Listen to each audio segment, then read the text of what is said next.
DNA moves in mysterious ways. There are now 6 billion people alive on the Earth.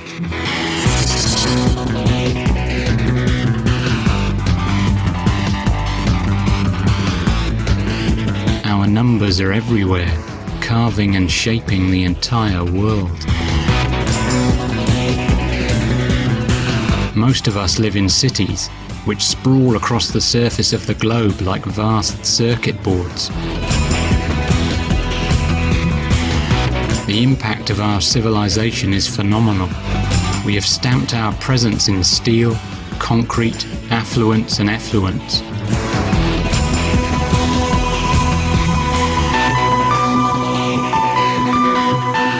Cities beguile us with their splendor. Information bombards us at every turn. It's easy to lose yourself in a city.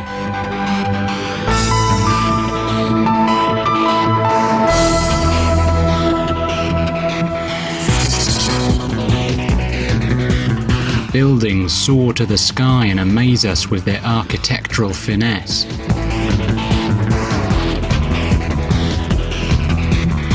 The holy grail of city-based consumerism is the automobile. Worldwide, we drive 600 million of them, often in a congested frenzy. That many cars have 3 seats empty is beside the point. Consumer freedom is the name of the game here.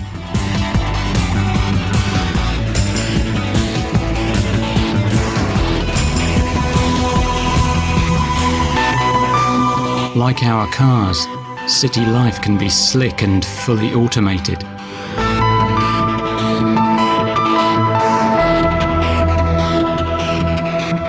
We have no time to hang around. We have places to go and people to see.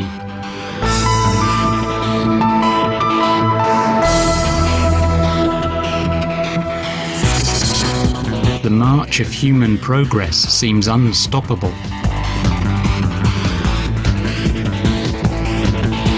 Cities continually expand as more and more of the natural environment is converted into civilization. We are committed to continuous growth and expansion. Meanwhile, the rest of organic life strives to survive as best it can. We may be oblivious to other organisms such as plants, finding man-made structures far more intriguing. And yet if this urban tree had been crafted by human hand, it would doubtless be lauded as a fine work of art. But since it is but a tree crafted by nature, we simply walk on by. Perhaps we forget that trees and plants make the very air that we breathe.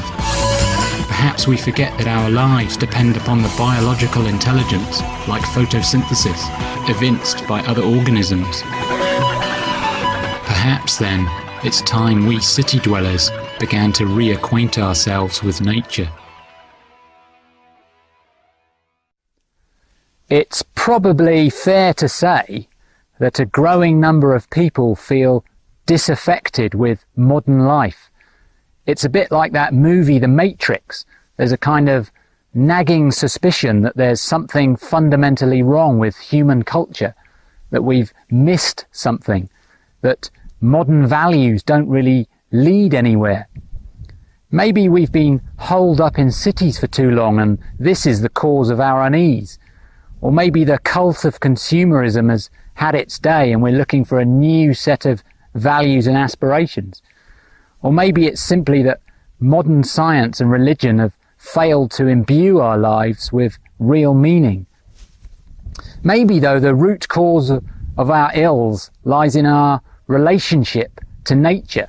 And by nature, I mean the biosphere in which we're embedded. Whereas our ancestors lived in close proximity to the earth, both physically and spiritually, modern life, city life, seals us away from the rest of the biosphere. We end up viewing the biosphere primarily as a set of resources to be exploited as much as we can and for as long as we can. Maybe it's this kind of attitude towards life on Earth that we take it for granted and act often in ecologically destructive ways. Maybe it's this that lies at the heart of the spiritual malaise that many of us feel.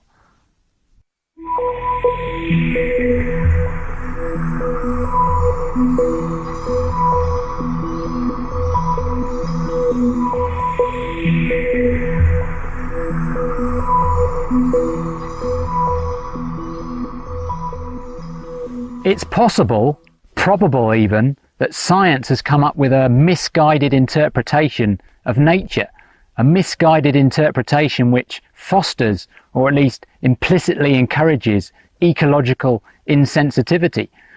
After all, science teaches us that nature is essentially a meaningless accident. The ultimate explanation for the universe is that it sprang out of nothing and for no reason. Yeah, as Terence McKenna said, if you can believe that, you can believe anything. But it might be better to view nature as an intelligent system. This would mean that evolution could be viewed as the way that this intelligent system expresses its creative potential over time. After all, the most complex things in the known universe are organisms. Where did organisms come from? They evolved. Therefore, the notion that nature is an intelligent system is a sound idea. At the least, it's an idea worthy of debate. At the most, it may signal a healthy paradigm shift. In fact, if Mother Nature is indeed replete with wisdom and intelligence, then she ought to provide us with an antidote with which to combat our ecological destructiveness, a kind of strong medicine that can instill within us a profound ecological awareness. And Mother Nature does provide such an antidote. Appropriately enough, it grows in the ground.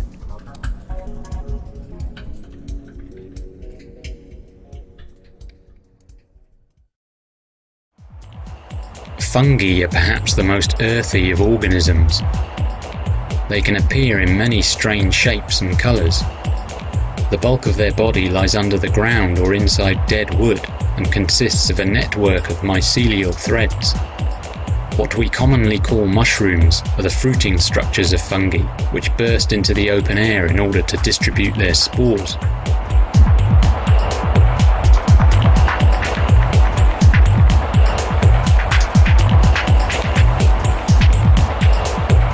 Unlike plants, fungi do not photosynthesize, but make their living breaking down dead wood, bark, and other organic detritus.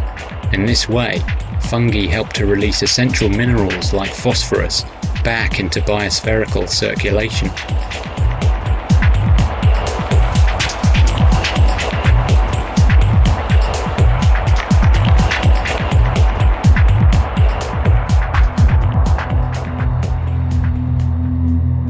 Despite dwindling habitats, there is one kind of fungus which has managed to thrive by the wayside.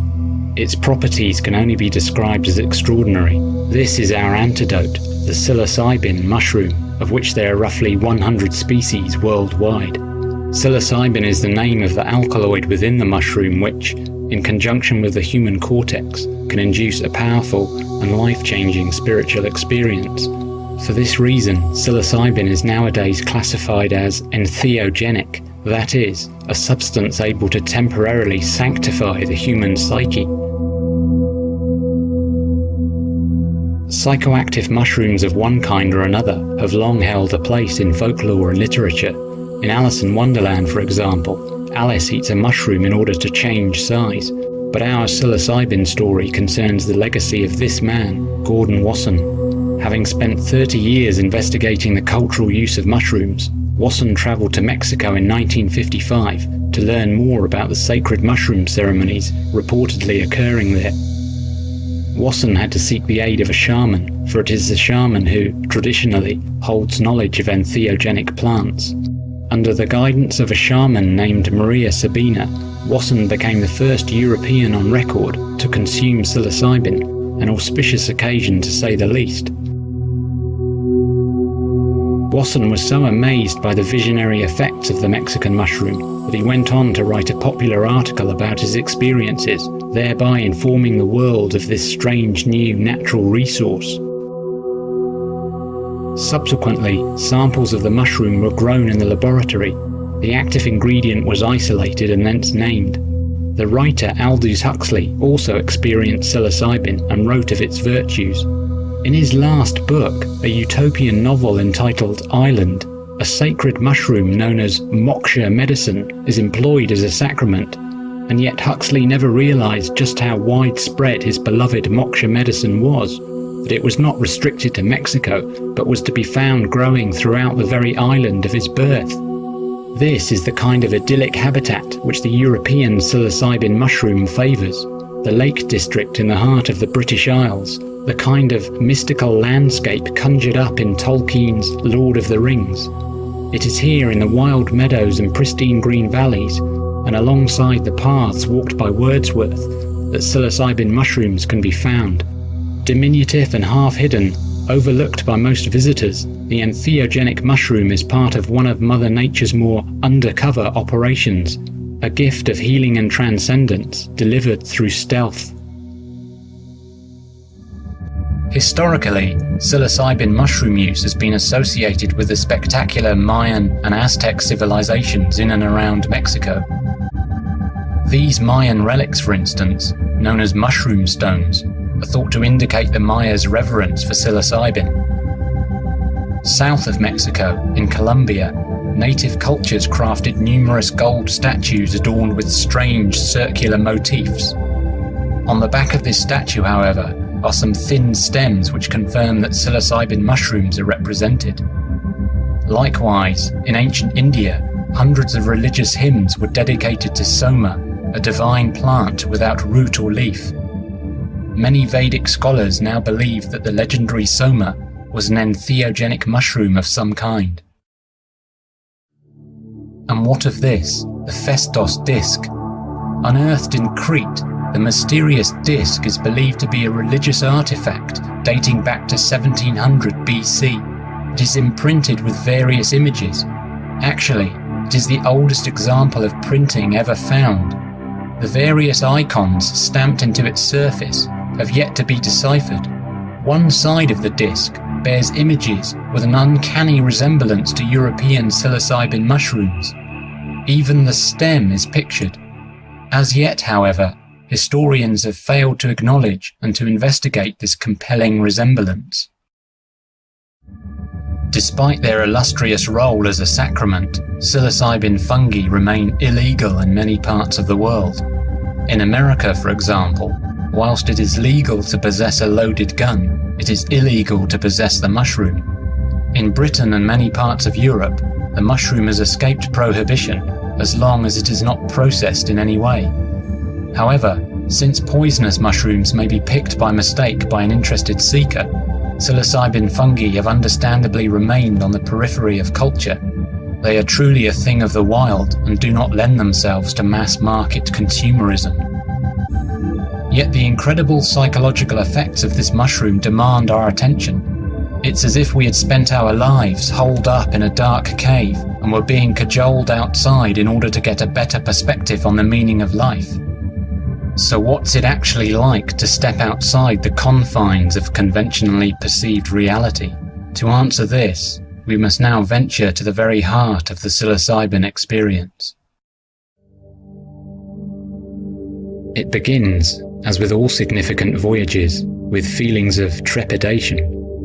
Once the journey is commenced, there is no going back. To consume psilocybin is to consume the truth, and one must be prepared to accept all that follows in the wake of the sacramental act. As the effects proceed, there may be a short period of mild disorientation. Body and soul are forcibly swept to a new dimension more real than ordinary reality. On the way, cultural conditioning is shed like old skin. Traditional modes of cognition and perception give way to an entirely novel form of consciousness. As feelings of disorientation pass, it seems as if one's nervous system has been retuned. It's like waking up or even being reborn. One eventually arrives at a state of mind so enhanced, so coherent, that the interconnectedness of all things becomes breathtakingly apparent. With eyes wide open, everything radiates fractal beauty. One is reminded of Tibetan mandalas, geometrical Islamic artwork, and the interwoven design so prominent in Celtic art. With eyes closed, colourful visions unfold, so complex and so laden with intent as to suggest communion with a transcendental intelligence.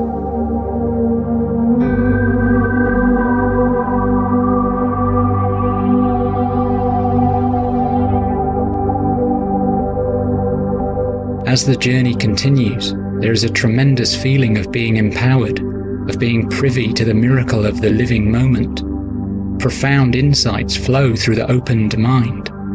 Conscious existence seems more like a precious gift than a side effect of brain activity, a gift granted by a deliberately and exquisitely configured universe.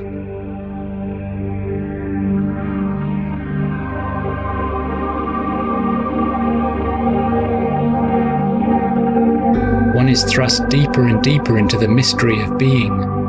As the entheogenic action of psilocybin reaches its peak, sacred realms of experience become accessible, and of this little can be conveyed in words.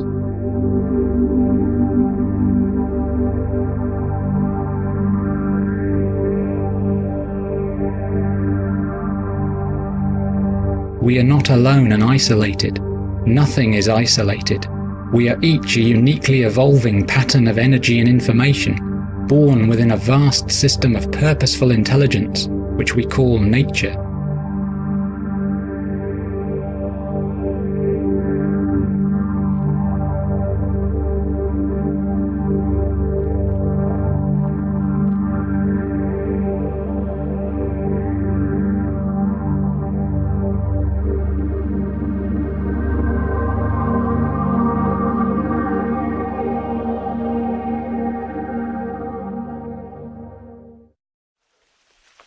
Psilocybin fungi are far too controversial and too wild to ever become a popular part of the human diet. Nonetheless, the ecological message conveyed by psilocybin is worthy of our attention regardless of how one personally judges such a substance. And the message is quite simply this: if the great swathe of humanity spread across this planet is to maintain health and prosperity, then we simply must regain a right relationship with nature. And to do this requires, at least in part, that we begin to acknowledge the intelligence within nature. Nature is not some dumb and mindless thing. It is rather a distributed form of self-organizing intelligence. Human intelligence, on the other hand, might be impressive, but it's not in the same league as the intelligence of nature.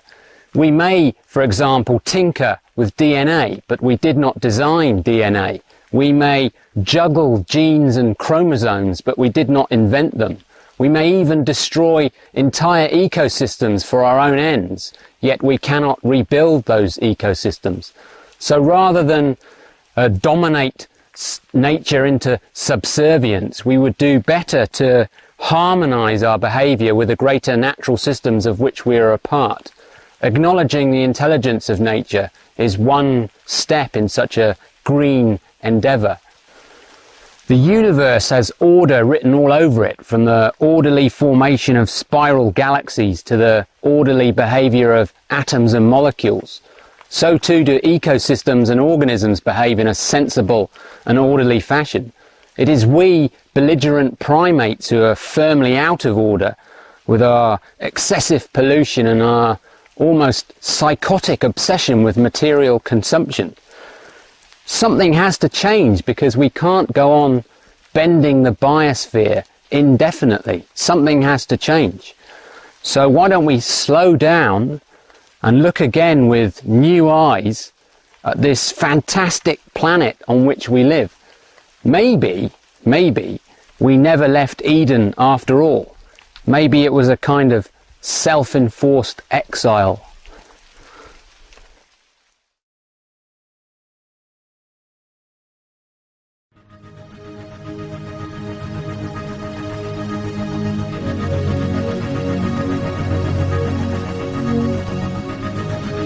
It is indeed a fantastic planet. The Philippines, for example.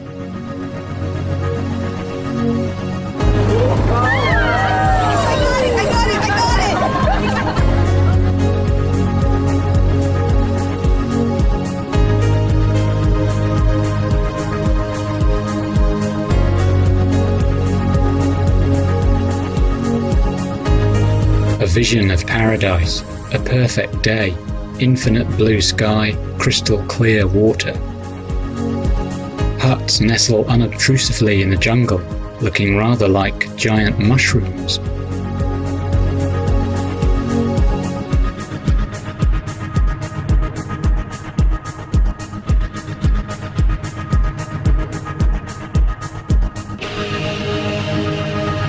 The oceans here are teeming with life, in all shapes and sizes. I named this strange fellow the toadfish. Its Latin name probably has less of a ring to it. An inventive crustacean, faithfully obeying the instructions on the container, for external use only. And the real star of the show, our brilliant sun, powering the biosphere from a distance of 90 million miles.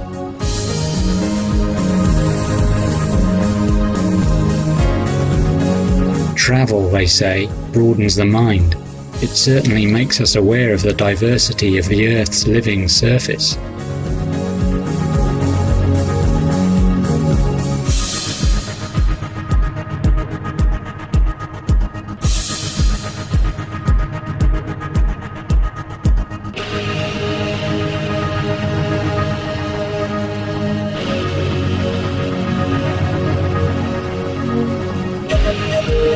Filipino people might lack mobile phones and other forms of material wealth, yet they seem more relaxed, more free of stress, and more friendly than city people in the West.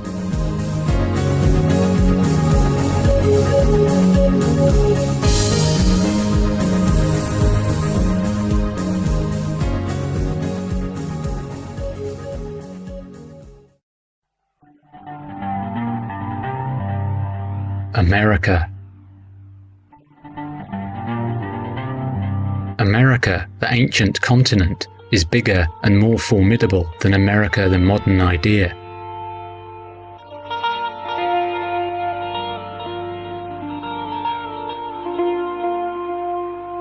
It is a vast and spectacular landscape. The concept of deep time comes to mind, the realization that the Earth's surface has been subject to constant change for some 4.5 billion years.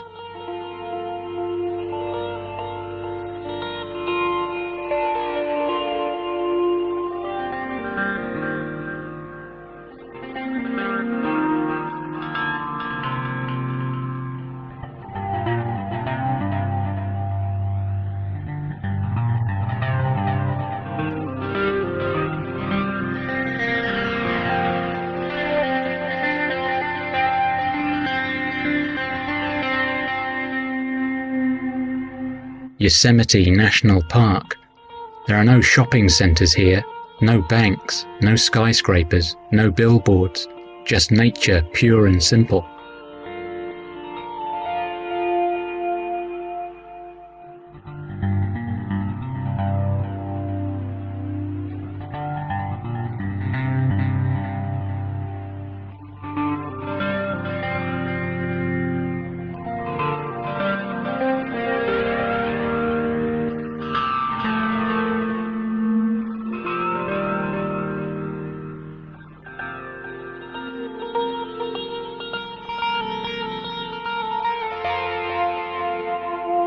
The giant redwood tree, one of the world's largest organisms, a staggering expression of DNA.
Australia, another inspirational continent, another taste of Eden. As an environment or land, Australia has a long history of being revered.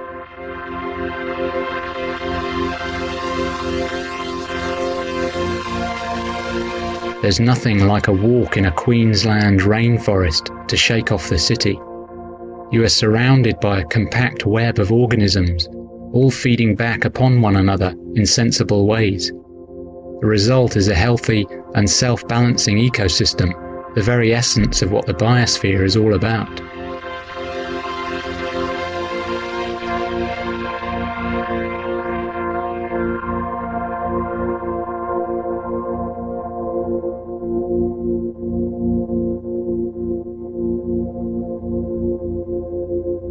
You get a real sense of the plasticity of organic life, the way it flexes and feels its way around, interweaving and interlocking.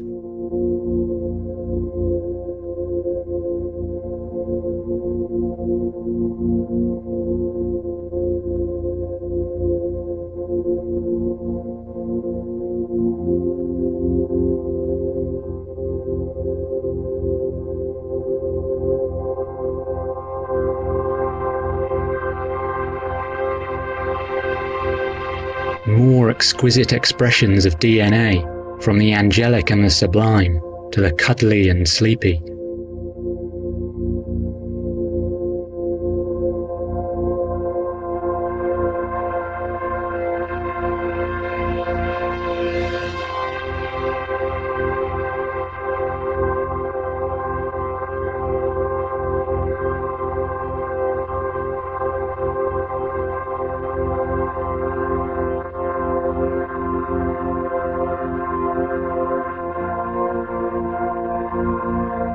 And look at this astonishing bird, the cassowary, whose ancestors were likely to have been dinosaurs. How does it manage to generate those iridescent colours on its neck? Somehow, its DNA has learnt to synthesize them from the fruit that it eats. Could we really imagine a clever chemist performing the same trick?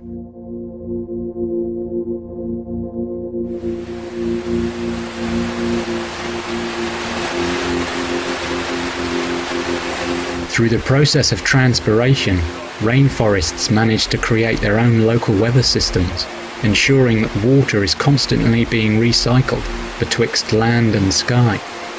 Destroying a rainforest interrupts the cycle and can leave a landscape dry and devastated. For some reason, this knowledge seems lost on many developers.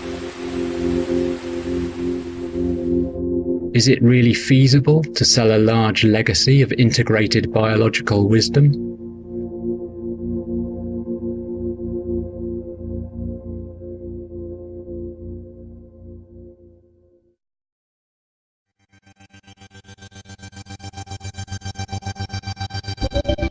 Fiji, in the South Pacific, gives us another glimpse of what the biosphere looks like when it has not been plundered and overridden by human civilization.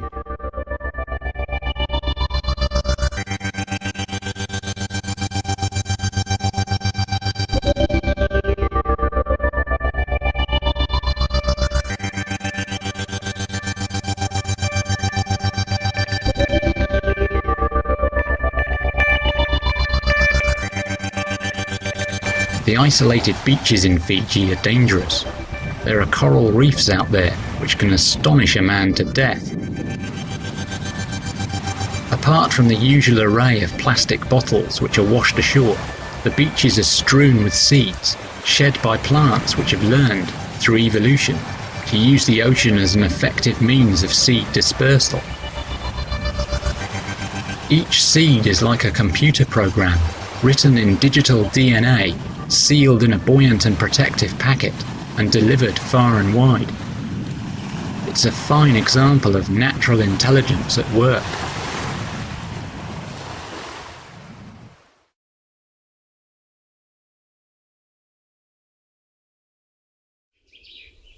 Paradise would not be paradise were it not for natural intelligence.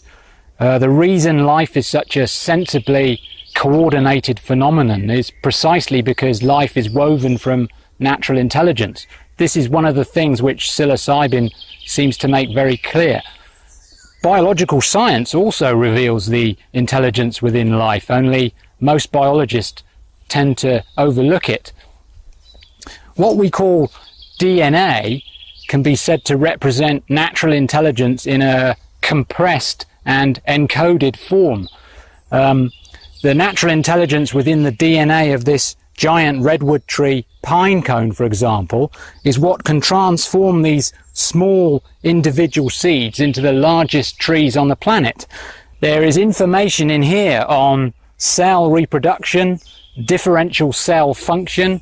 There's information on how to build roots, shoots and protective bark. There's information on how to construct pine needles with their ability to photosynthesize. There's information on how to store and distribute energy for thousands of years, which is how long redwood trees can live for.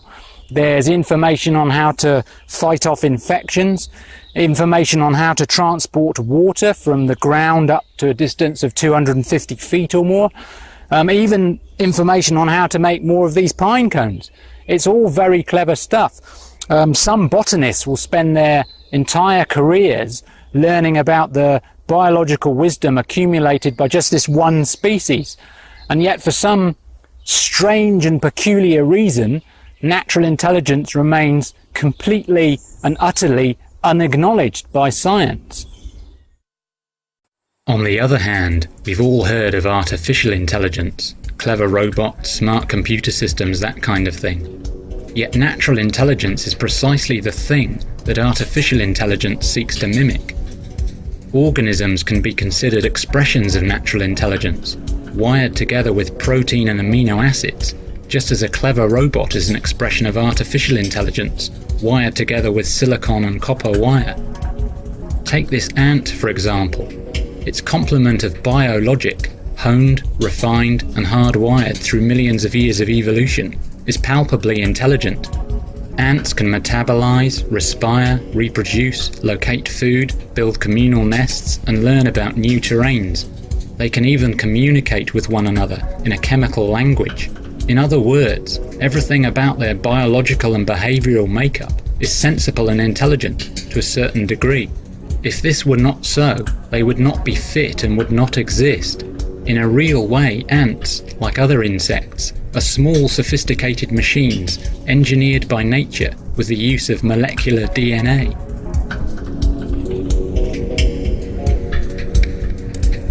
Beetles, a fine and rightly acclaimed group, but still overlooked by those who are not of an entomological persuasion. Imagine that this beetle had been cunningly designed by a team of artificial intelligence engineers working at the prestigious Massachusetts Institute for Technology. It would be acclaimed by the world. The public would be deeply impressed by man's capacity to craft such a machine. And yet, since it is but a biological beetle constructed by nature, we don't give it a second glance. But if we look at insects as if for the first time, we see not mindless contraptions hacked together by chance, but intelligently built systems which, through the selective and sculpting power of nature, have evolved a kind of futuristic complexity.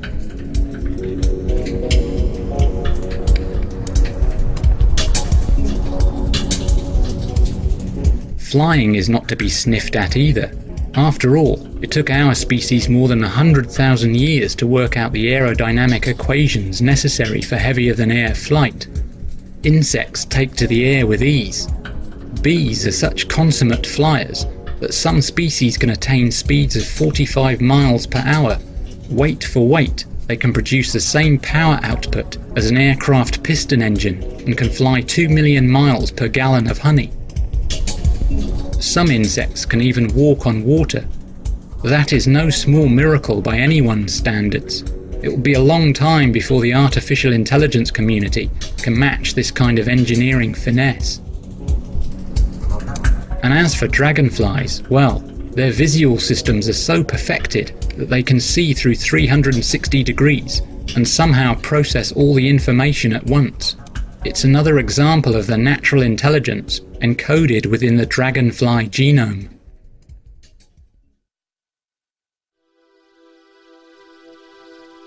There are seemingly no limits to what natural intelligence can achieve in the biological domain. Before they metamorphosize, many insect larvae spin themselves cocoons fashioned from silk. In terms of weight, silk is stronger than steel.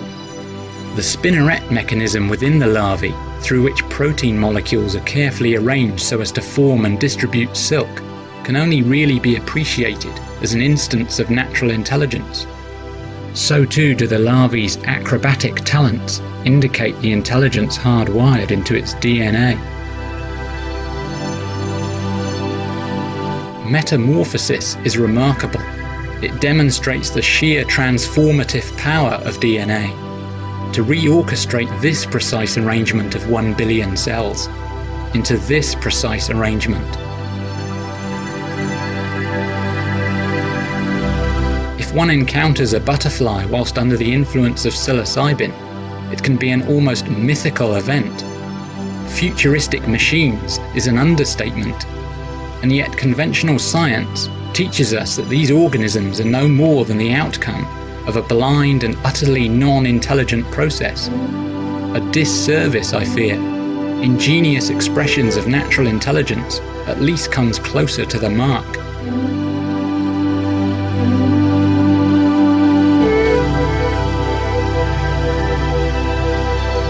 Unfortunately, global warming is endangering these delicate miracles. 1/4 of Britain's native butterfly species, for instance, face extinction in the next 100 years due to warmer temperatures.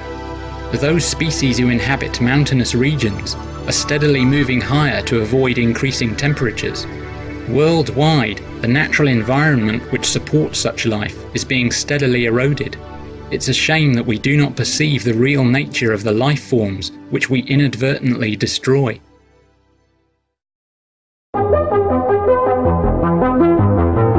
The plant kingdom is also worth a reappraisal. The entire web of life, ourselves included, depends upon a fundamental example of natural intelligence embodied by our botanical friends here, namely photosynthesis, the process through which sunlight is converted into metabolic energy. All plant species perform this feat regardless of what morphological form they take. Photosynthesis represents the tree of life's primary technology, a technology learned through evolution. As natural technologies go, photosynthesis is highly advanced.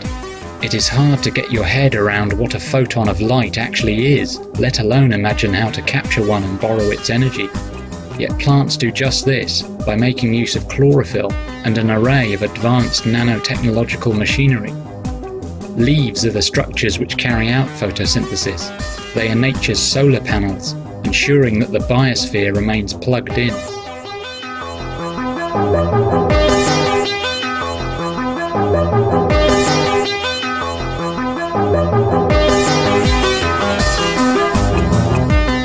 Apart from performing photosynthesis, leaves can also serve as protection.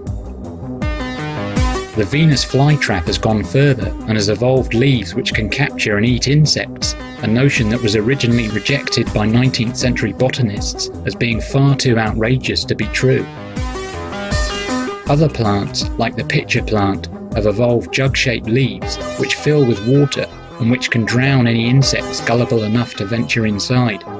Like the Venus flytrap, the plant eventually consumes its insectile prey. It is somewhat odd, then, that we will not generally perceive a leaf as embodying intelligent design, whereas we clearly perceive intelligent design in a piece of litter.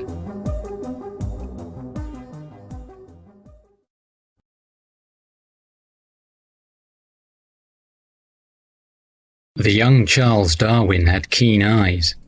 To view life and its evolution as a naturally intelligent process does not require us to abandon Darwin's great vision. With our growing knowledge of DNA and genetics, Darwin's work continues to be vindicated. However, how we interpret evolution is another matter. The chief virtue of psilocybin is that it reveals the intelligence and creativity at the heart of the evolutionary process which Darwin glimpsed. These days, no reasonable person can dismiss evolution out of hand. Take a close look at the flipper on this seal. There are finger bones underneath. This seal's ancestors were creatures of the land. Gradually, over millions of years, its genes have been shaped by natural selection so as to express a body more adapted to life in the ocean. At this point in time, the seal is a land mammal wearing its own tailor-made wetsuit. The same evolutionary transformation, but in reverse, can be seen in this snail. Snails are mollusks, and most mollusks live in the ocean, which is why we find shells on the beach.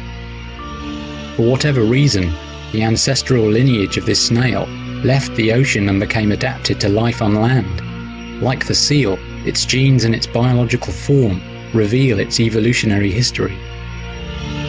Go back far enough in time and our own ancestors were likely to have been amphibians of some kind, maybe like this salamander. Amphibians go through one stage of their lives with gills. The human fetus also passes through a gilled stage during its development. This clearly demonstrates our own evolutionary history. Our closest living relatives are other primates who share much of our own DNA. Human DNA codes for a bigger brain than other primates. The problem is, we have now elevated our big brains above all else. We think we are smarter than nature. Design, purpose and creativity are capabilities ascribed only to ourselves. And yet seals, snails, salamanders, monkeys and any other creature you care to mention are, biologically speaking, impressively designed. Thus, we must admit that design, purpose and creative engineering are all properties of evolution, a process which preceded our own ability to design and to create. Given that evolution builds up complex and eminently sensible biological structures, demonstrates that evolution is essentially a learning process and not dumb and mindless as science teaches us. Through evolution, nature authors intelligent solutions to the problems of living. Instead of books, the intelligent solutions are transcribed in DNA, and since DNA is mutable, improvements and re-editing can always be achieved. DNA that is senseless is terminated, whereas DNA which makes more sense is favoured or selected. If organisms and their environment are considered as a totality or continuum, then nature is clearly a wonderful system of self-organising intelligence. It's also worth bearing in mind, of course, that the original formation of DNA and its progressive evolution are written into the very laws of nature. The universe is quite literally a life support system, even a consciousness supporting system. These are facts with many profound implications. We are so in love with our own intelligence that we confer prestigious awards upon those who discover the intelligence within nature.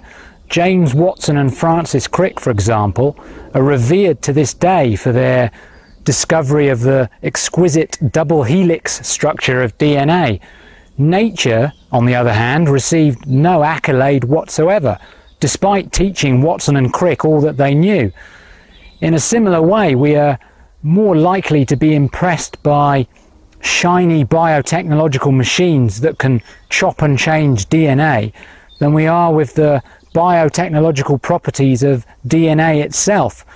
And so, as ever, natural intelligence remains unsung. Most of my psilocybin journeys have been out in the wilds of the Lake District in Snowdonia, where the mushroom tends to grow during the autumn. Locating and consuming them always feels like an involvement in some kind of subtle organic alchemy. Psilocybin is recognized by the human cortex and integrated into its neuronal architecture. The result is a kind of retuning, after which information broadcast from some otherwise occluded source becomes suddenly very much accessible. Nature then becomes like a wise teacher, and it was this intimate bonding with nature and the overwhelming impression that nature is more alive, more precious and more mysterious than we think that inspired this film. And although the mushroom is certainly not for everyone, the deep ecological awareness which it can convey is for everyone. It is the message which counts. In my opinion then, To really get a sense of natural intelligence, to really feel it, requires that we find the time to take leave of the city and visit those pristine areas of wilderness which still remain on this turbulent planet. For it is only by immersing yourself in nature that you can really begin to sense its true value. And so I will leave you with a walk on the wild side here in the UK.